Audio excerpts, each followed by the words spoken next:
Senski's apologies for this. Thank you very much and very good morning. Actually, this weather has reminded me one moment in our when we were redefining the neighborhood policy, and when concerning the South partners, we have come out with so-called Spring Program, which is an abbreviation for the support partners and reforms. The program itself was to handle top-up money in a much more flexible way to support the reforms based on the principle more for more. When we looked at the principle more for more, and we looked at that time to the east, actually some suggested maybe we could call it winter. A bad joke, reflecting rather slow commitments to reforms and democratization. But then, largely also because of your efforts and your contribution, we, I have to tell you, we're quite happy not to do that. The program, by the way, is called EPIC. And I think it's important to say, I mean, on this occasion, that it was also largely because of your contribution, that at this point of the time, no one intends even to think about making the impression that the things are not moving on. Because as it has been said, particularly as far the work cooperation relationship between the EU and the civil society, and what's even more important, between the civil society and authorities in our Eastern partners, a lot has changed. Minister, by the way, talking about the importance and changes, this steering committee of the civil society, it's always provided me with the pleasure to talk to these brave people.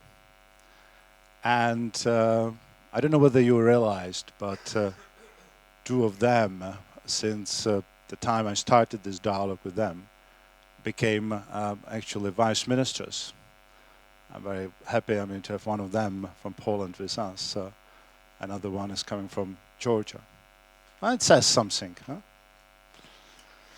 It gives me indeed great pleasure to address you, your fourth annual meeting today in Stockholm, a special place for the Eastern Partnership. I remember someone having compared the forum a few years ago to a nice toddler. I think we can now say that the forum is not only walking comfortably, but already on the verge of adulthood, with its own opinions and keen for its voice to be heard. This meeting is being held under the motto, Mapping Our Future. Let me share my views on short-term future of the Eastern Partnership and the role of the Civil Society Forum. The Eastern Partnership Roadmap sets out a clear agenda for the next months until the third Eastern Partnership Summit in Vilnius in November 2013. And that agenda is advancement, if not finalization, of negotiations on an association agreements with a number of partners, including deep and comprehensive free trade area when appropriate, referring to the economic integration part of the association agreement. Second, progress on mobility through visa facilitation and liberalization with a visa-free regime as a final goal. And third, deepening sector cooperation and strengthening the Eastern Partnership multilateral track. Through the Eastern Partnership, we have offered our assistance to the 6 Eastern European countries in completing transformation towards democracy. We support more those who reform more. And you can see results of this approach in action. In 2012, 3 Eastern European countries which have pressed ahead with the reforms, the Republic of Moldova, Georgia and Armenia, have been given additional funds under this Eastern Partnership Integration and Coordination Program. Remember, EPIC. If we maintain the current pace of negotiations of association agreements, including those economic integration part with these 3 countries, and the reform process is being accelerated, then the prospect of finalizing those negotiations by the time of the Vilnius summit in November 2013 are good. I also believe that the Vilnius summit could see the signature of the association agreement, including the deep and comprehensive free trade area with Ukraine.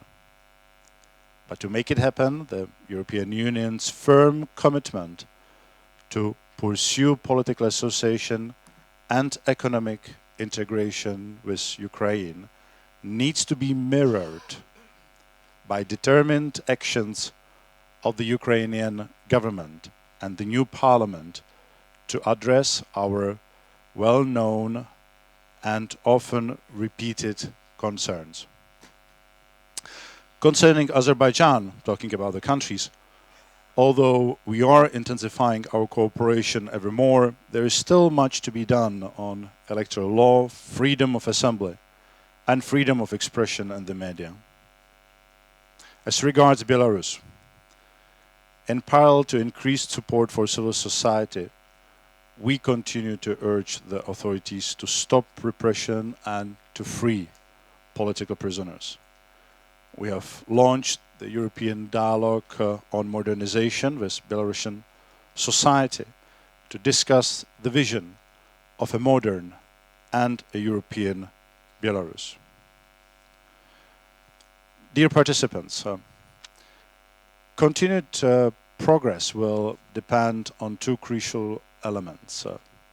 The first, strong political will and genuine efforts of Eastern European governments to implement reforms.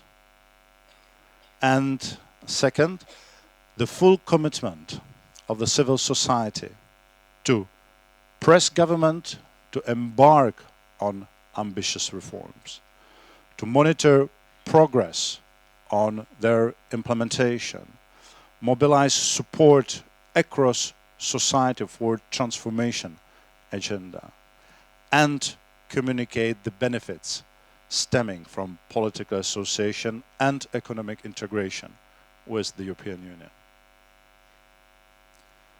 Central to the success of transformation towards deep democracy are political reforms. The rule of law and independent judiciary and systemic anti-corruption measures are necessary elements both for long-term political stability and sustainable economic growth. Genuine cooperation between governments and civil society is necessary to introduce systemic anti-corruption measures or establish an independent judiciary system. Similarly, free and fair elections are a central element of a participatory democracy.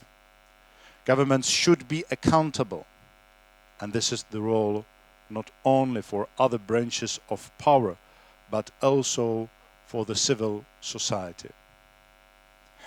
Georgian civil society gave a good example of the role which non-governmental organizations can play in the pre-election period. Their contribution to the monitoring of the conduct of the election campaign and their efforts to ensure improved access to media and more transparent party financings are worth mentioning. Underpinning these steps towards deep democracy must be respect for human rights and fundamental freedoms. The shared values that all have committed themselves to in the Eastern Partnership. You can rest assured that the European Union will continue to support all those who fight for democracy and respect of human rights. Allow me to stress very clearly what I have said many times before. There is no place in Europe for political prisoners. This is why you, representatives of civil society, are so incredibly vital to the success of the partnership. Dear colleagues, the Eastern Partnership Roadmap has set out the way ahead for all of us, including civil society. Now we must all play our respective roles in its dynamic implementation. In this context, I welcome the strategy you adopted last year in Poznan and the proposals you put forward at the Eastern Partnership Foreign Ministers meeting in July this year. Over the last few years, the European Union has done much to support civil society and provide you with better opportunities to act. We have helped you to establish the Civil Society Forum itself, which has quickly become one of the most dynamic elements of our partnership. You are now a permanent participant in all Eastern Partnership platforms, and you have the possibility to take part in many intergovernmental activities. With the creation of the Neighborhood Civil Society Facility in 2011, we have greatly increased financial support to civil society in the Eastern Partnership region. The 14 million euros initially allocated to the facility is currently being implemented through the civil society-led projects. We are funding your project across a range of areas, including supporting civil society oversight role on public finance, strengthening civil society's capacity for election observation, engagements in food safety reforms, improving the quality of civil society's policy dialogue with Parliament, and promoting public-private partnership in the context of decentralization. For the years 2012 and 2013, we have allocated a further 23 million euros, and this funding will continue to support. Thank you very much.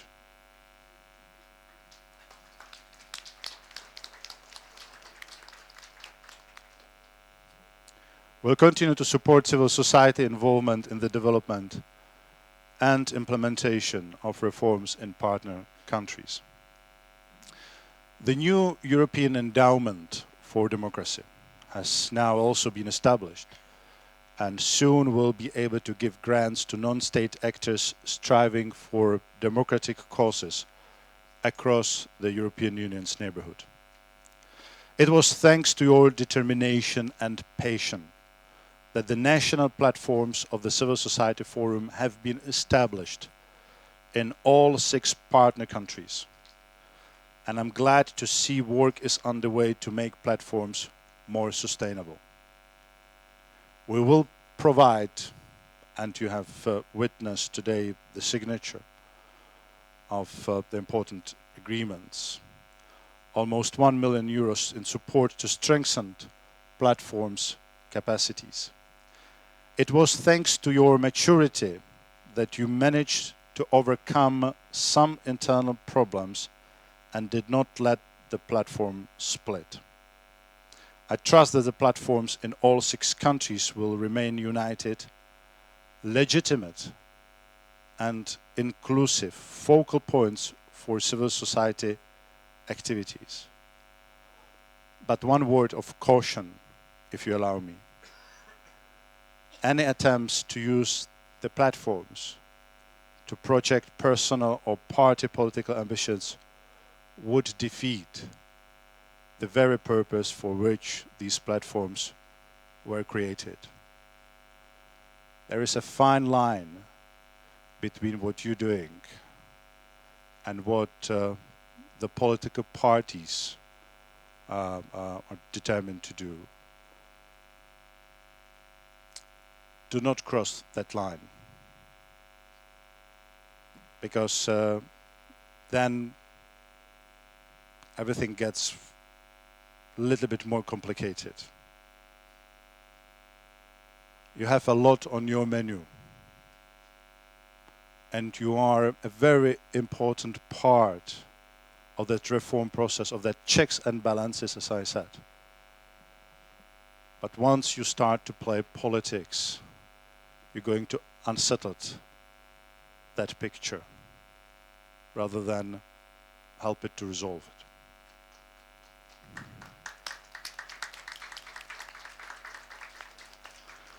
We are also very pleased to see the establishment of permanent secretariat of the Forum Steering Committee. We decided to support the secretariat financially and expect that it will fulfill its role as coordinator and promoter of the Forum's activities. I think actually that the decision of the European Commission has been adopted this week, so congratulations. I'm very much looking forward to work with you, Madam. The task now is for partners' governments to engage with civil society to help ensure that reform programs both reflect and have the support of society at large. This is why we have encouraged Eastern Partnership countries to establish a regular, structured dialogue with the civil society representatives to discuss issues related to the implementation of the Eastern Partnership at a national level. This is also why the civil society platforms are being anchored in the institutional architecture of the new association agreements which we are negotiating. Now, this is just one of the paragraphs in what I wanted to tell you. Let me stress the importance of those two things I have just said. Because the end game of the exercise is not the dialogue per se between the European Union institutions, member states, civil society, and the civil society in our partner countries. The end of the game is to strengthen the structured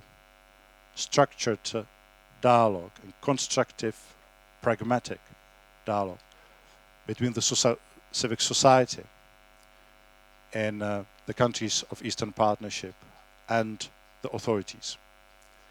And our delegation have been instructed to be helpful, if needed, to take a lead, if needed at this initial stage, to enable the authorities and civil society to enter in this dialogue. So we spare no efforts to make that dialogue possible for that to bring its fruit. Civil society platforms in the association agreements. The association agreements, the type of this agreement we are negotiating with some of our partners and with Ukraine, as you already gathered, we are now in the process of preparing for signature. It's a new type of relationship between the European Union and its partners. It's a relationship which goes beyond these words of deeper political associations or more intensive political associations and deeper economic integration.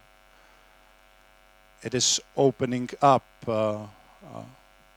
not only the areas related to the values and the principles the European Union is founding on, but large part of the acquis to allow our partners to get as close to the European Union as they wish and are ready to.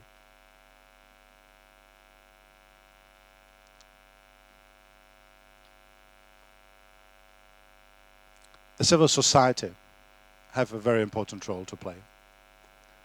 And the association agreements should be the legally binding framework for interacting with the authorities of our partners on these issues, but at the same time should involve you, civil society, and it's a very important element of that effort. That's why it is of such a big importance that specific platforms for your activities, the specific framework, the platforms that themselves are being reflected in the documents we're negotiating. Dear participants, I wish to congratulate you and in particular members of the steering committee for the work done so far, but also to invite you to take advantage of these new opportunities and step up your engagement in the practical implementation of the Eastern Partnership. You have received unprecedented support from the European Union. Although there is more to be done to enhance cooperation with authorities at national level, the involvement of the Forum in the Eastern Partnership activities is already a unique example of cooperation between representatives of civil society and authorities. Yet in order to further build on these achievements, the Forum must become more sustainable. We should make maximum use of all the financial support we have offered.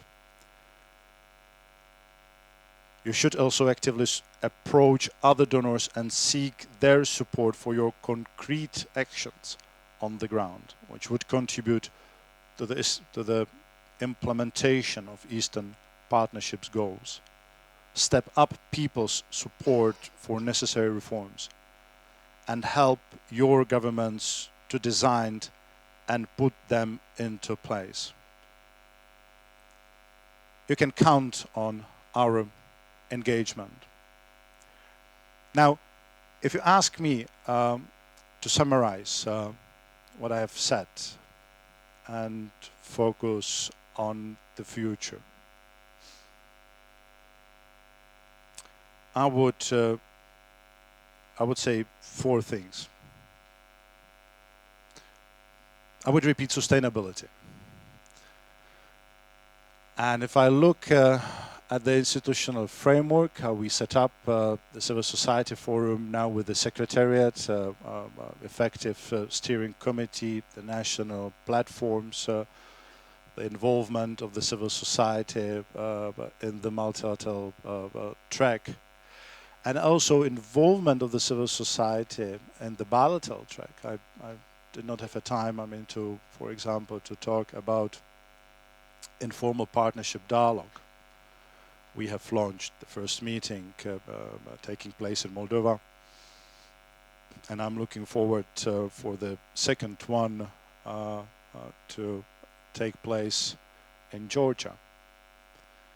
This informal partnership dialogue, in addition to the ministerials meeting, in addition to the summits, offers a unique opportunity in an informal way to engage with High Representative or her personal representative. I'm talking about Cathy Ashton and her representative Helga Schmidt from the External Action Service.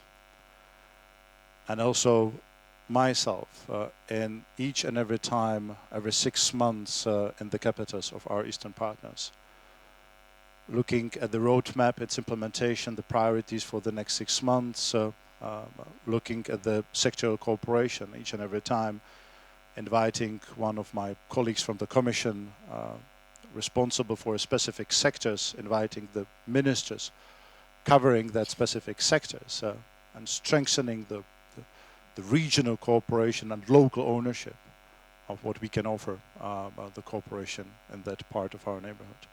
But the third element is important because it provides us with the additional possibility to interact with the national platforms in that country. I'm looking very much forward, to do that in Georgia. for the first time. So we have the institution framework. We have also substance. We have your programs. You have roadmap. You have those ministerial declarations. The summit, I'm very much looking forward for Vilnius summit to be another important leap, not only in the development and the countries of the Eastern Partnership, but also in the relationship between the European Union and those countries. Now the sustainability is what's really important. Second, reflection capacity. All that institution framework should provide you not only with the possibility to coordinate and steer your activities. Please make sure that it also provides you with a feedback. What you are doing right, where there is your biggest value added, but at the same time the opportunity for reflections where more efforts is needed, or where you embarked or on a dead end. It might happen. It's not a tragedy. The tragedy would be if in the absence of this self-reflection capacity would ignore that you're moving towards the dead end. The third element. It's interesting how the last three forum we always found a word or phrase to characterize the state of affairs, the state of the development of the capacities of the civil society forum. But I think this is the first one where I could say the time has come to turn from recommendation to actions. You have everything you need, and we'll be keen to support even more what you have, and with your assistance to provide you what you would still need in addition to play that important role. So it's now the time that the civil society becomes an integral part of the efforts. Your role in being a watchdog and generating or mobilizing the support for the reforms is of utmost importance. But it is your involvement through the hundreds and thousands of activists in a concrete daily works which matter for the things to be moved forward. And my last point. I made a point about the centrality of the political reforms. So let me wish all of us that we do not miss any opportunity to remain focused and vigilant as far as this priority is. And let me pay respect to all of you who have become guardians of human rights and fundamental freedoms. And let me pay respect to those who are paying dearly for defending these values and defending the right to express their own opinions. Thank you very much.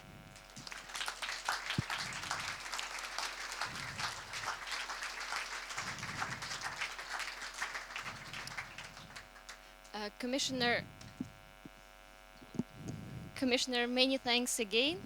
We hear your messages. I can assure you on behalf of the steering committee that we will do our best to for all these things to come true, and for this voice of civil society to become even stronger in this process of transformation. Now we have unfortunately very limited time for questions, and I would like to ask for one round of 3 questions. So please be fast, those who have a question to Commissioner. Please, gentlemen here, one behind and one here. Thank you. Alice.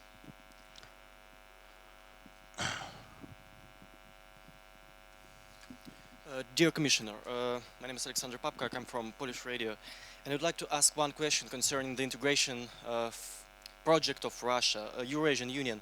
What is European Union's attitude toward this project, his positive or negative effects, and how the European Union would build political relationship with this new integration project of Russia? Thank you.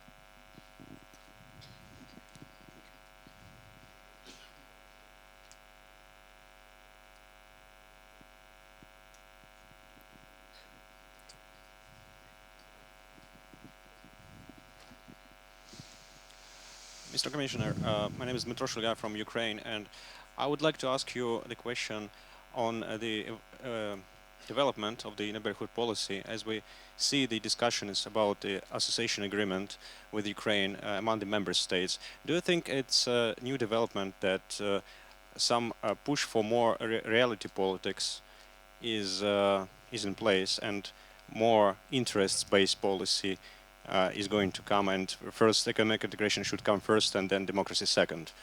How would you comment? Thank you.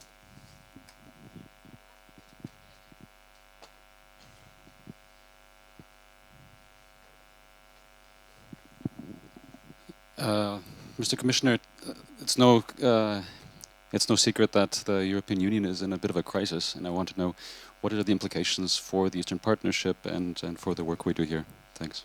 Small question. Can I have your name and... Excuse me. My name is Stefan Fυ, and representing the Commission here. And you are? Oh, sorry. Andreas Beckman from the WF Danube Carpathian Program. Do I have... No. I'm not going to answer unless I have more questions from the civil society representatives than from the media. This is not a press conference.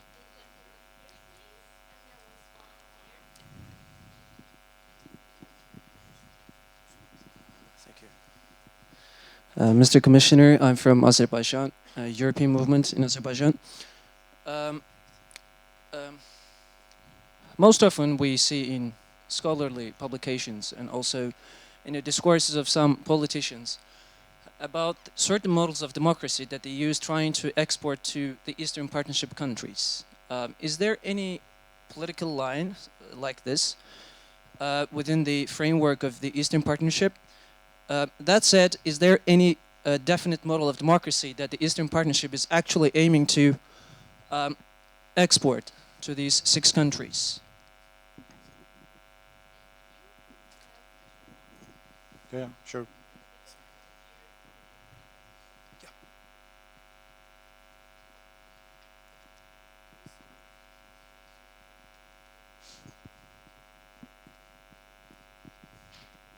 Меня зовут Михаил Волынец, я председатель Конфедерации свободных профсоюзов Украины. В этом году мы впервые создаем 5-ю рабочую группу «Социальный диалог». И мы надеемся, представители профсоюзов 6 стран и Международной конфедерации профсоюзов, что мы сможем успешно интегрироваться в работу гражданского общества не только 6 стран Восточной Европы, а всего европейского пространства. Мы лично, представители независимых профсоюзов, фан-комиссар, благодарны вам за то, что вы интересовались вопросами социального диалога в Украине и отношения к независимым профсоюзам. Но власть формально подошла к этому вопросу, нам разрешили быть представителем в социальном диалоге Украины, и не больше. Социального диалога в Украине нет. И второй вопрос. В нашей стране есть политические заключенные. Это очень негативный пример для развития гражданского общества, интеграции в Европу, потому что власть применяет все меры, запугивания. И, по сути, в стране строится тоталитарное общество. Я еще раз обращаю ваше внимание на этот вопрос, для того, чтобы мы совместно могли реагировать для исправления этой ситуации. Спасибо.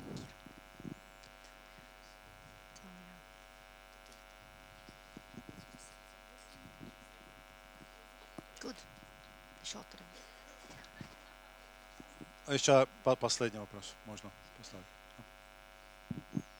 По-русски буду говорить. Вадим Пилипенко, Украина, Международная ассоциация институций регионального развития. У меня вопрос по совместному финансовому инструменту Восточного партнерства. Украинские эксперты и общественные организации накопили большой опыт в реализации программ соседства, программы европейской помощи соседям. Можем ли мы говорить о том, что, например, на период 2014-2020 года мы можем вместе с экспертами всех стран Восточного партнерства сформировать операционную программу Восточного партнерства с совместным секретариатом, мониторинговым комитетом и направлять финансы для развития Восточного партнерства через один финансовый инструмент. Спасибо. Спасибо.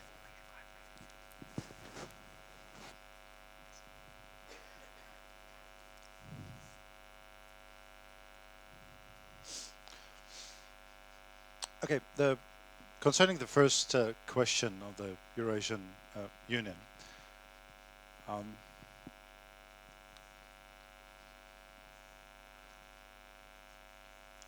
when I was working in the North Atlantic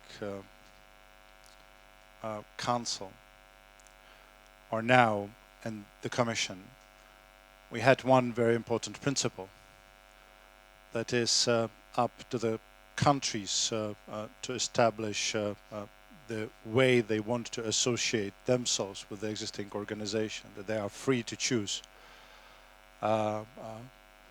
their friends and allies. They are free to choose the structure they want to be associated with. And we are very keen to defend the rights of all our partners in this regard. Saying that, I think you could make logical conclusions that if the countries, a certain group of the countries decides to establish some kind of structural framework for their cooperation, well, they are free to do that. Now, the level of our cooperation with that organization nevertheless would depend to the commitment of that group to the values and principle which the European Union is founded on. The level of that cooperation would depend on the value added of the cooperation between the institutions of these two organizations.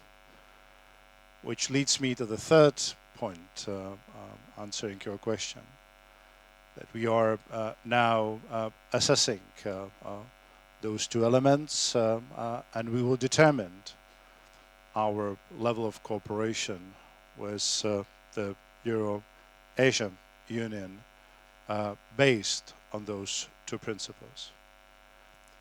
It is important that this cooperation would contribute to the development, social and economic development in the countries cooperating within those structures.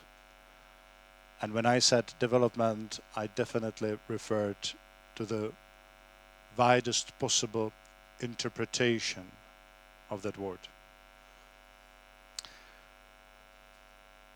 Now, the second question concerning the neighborhood policy and concerning some of the ideas that real politics might be back. it's not back. And we'll be fighting very hard that it's back. Actually, if you ask me what I think is the best contribution of this new neighborhood policy, which is much sharper than we even originally thought with Cathy Ashton when we have started that exercise, thanks to historical changes in our southern neighborhood in particular, is that for the first time in the modern history, we have again been able to put together those two angles of the foreign policy, the values and interest. They have been for a long period of the time approached as two different angles of us interacting with our partners. That led us not only to believe, but to act as the stability is more important than the lack, than the status of democracy in that country. Without the stability is the ultimate result of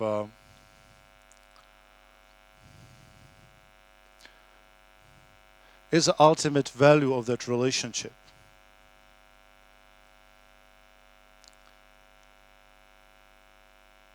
And I think that this is of the great value, great achievement that the countries of the European Union have admitted. Actually, if you look at this new neighborhood concept, it's whenever you're putting on the table something new, you have to explain why you're putting something new on the table. If you don't do that, you're making a mistake. You're building your policy in the open space, in the open sky.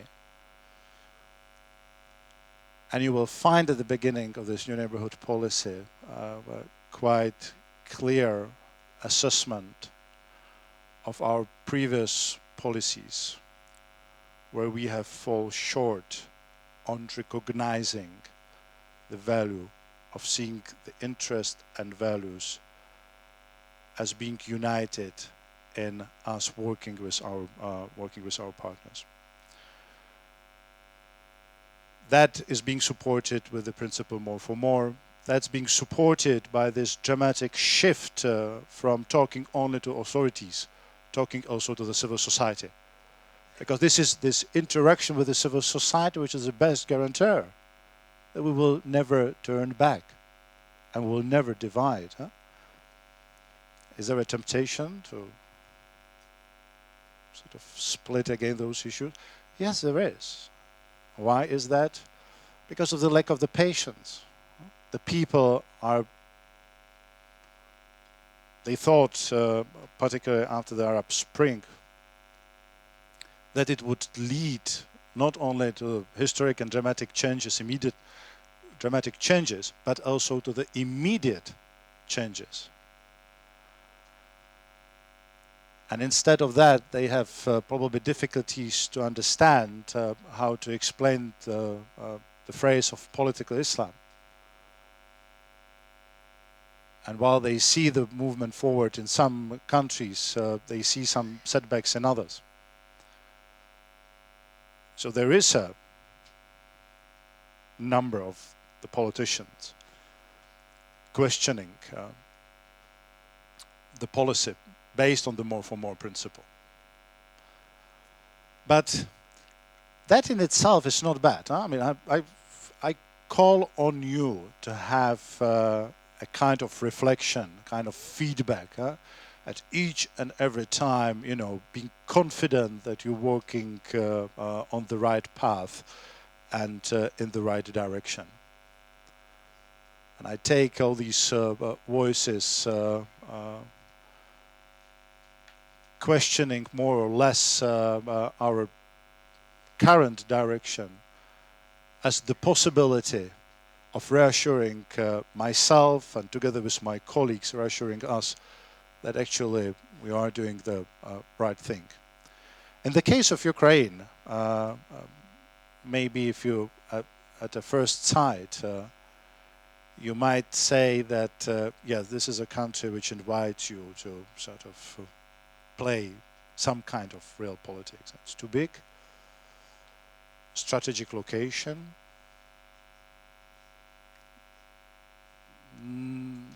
some might say difficult internal developments.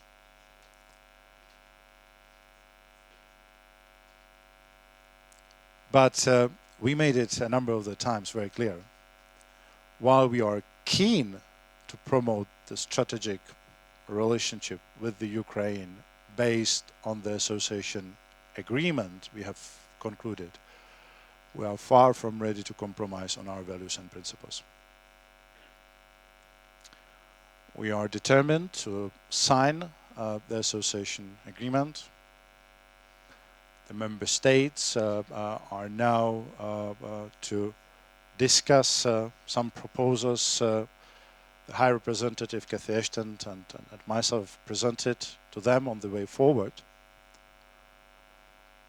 But that proposal is based on the continuing engagement, and it's based on our expectations that on a number of the reform-related agenda, the Ukrainians will deliver. And politically motivated justice is one of those issues. The concrete reform agenda, concrete reform laws could be turned into a kind of benchmarks.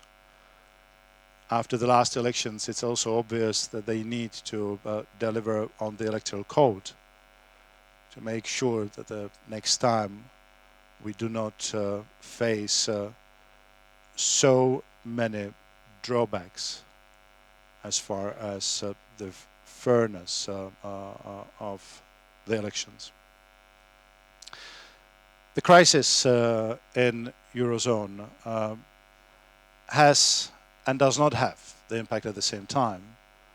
It has an impact in a way that it makes us to think much harder whether the efforts and first of all the resources we spend are spent the most effectively. And I made that point in the European Parliament just last week in relation to the neighborhood, in relation to the enlargement area. That for me, the priority is not necessarily to get more money. The priority for me is to be able to spend the money more effectively. I have. And with the new multi-annual financial framework, we will have the new instrument, the new financial instruments to take care of the enlargement area, and also the new financial instrument, which will be more flexible as far as using our financial resources also in the neighborhood. There is no export of democracy from us. There's nothing like the European Union model we insist on our partners to accept. There is a set of values, set of principles, set of internationally recognized principles, which we expect our partners not only to commit themselves to, but also to implement. And if you look at our partnership agreements, all those commitments are there. Our partners have committed to those principles. Free and fair elections, the fundamental freedoms, the freedom of assembly, the freedoms of opinion.